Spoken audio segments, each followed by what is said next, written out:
Thomas the tank engine had been working in the coal yards all day. The little blue engine was covered in coal dust. "We can't clean you up tonight, Thomas," said his driver. "There's a problem with the hose pipe." "Bother," said Thomas. "A bath would make me feel much better. The others are sure to say I look silly." But the engines were too busy arguing to notice Thomas. James was talking loudest of all. "I deserve a new coat of paint. Sir Topham Hatt says I'm the pride of the line, and—" "Rubbish," huffed Henry. "We're all the pride of the line." "It's been like this all day," confided Percy to Thomas. "James is getting a new coat of paint and won't stop boasting about it."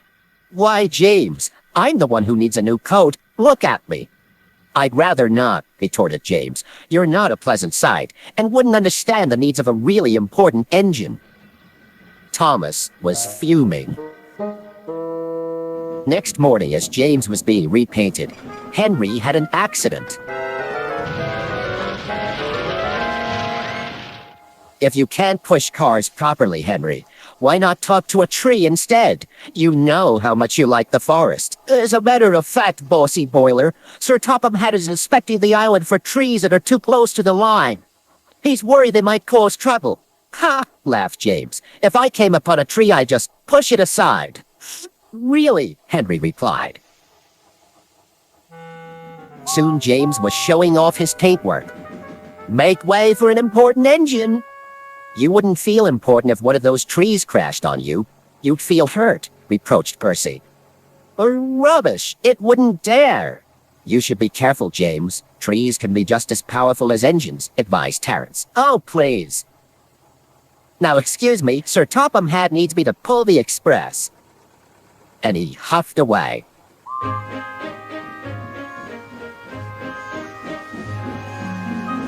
But James was wrong.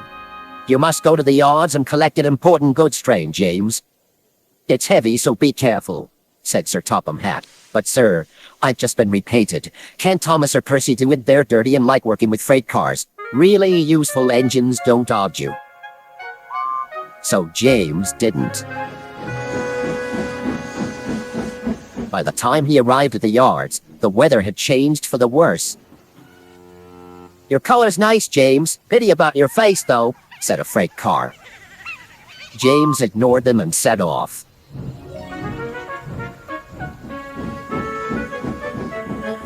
Soon they came to a hill, and his driver knew they were in for a difficult time.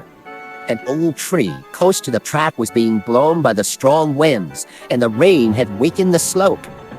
All of a sudden, the tree moved.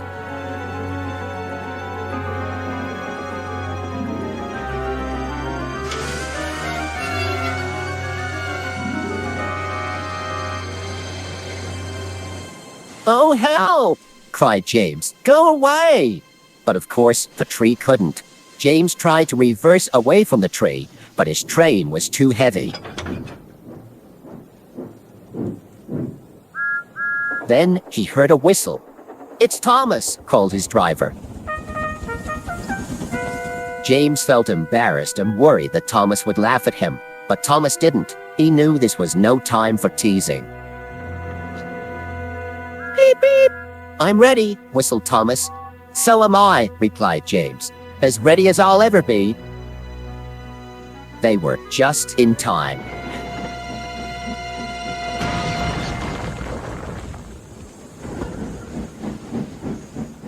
Later, James spoke to Thomas. "Percy and Terence were so right to warn me. Thank you for rescuing me, Thomas." "Oh, that's all right. We engines must pull together, whatever the weather." Just then, Edward bustled in. "Sir Topham Hatt thinks you're both brave engines. Thomas, you're going to have a new coat of paint. And James, Sir Topham Hatt says that tomorrow you'll pull the special express." Everyone was very happy.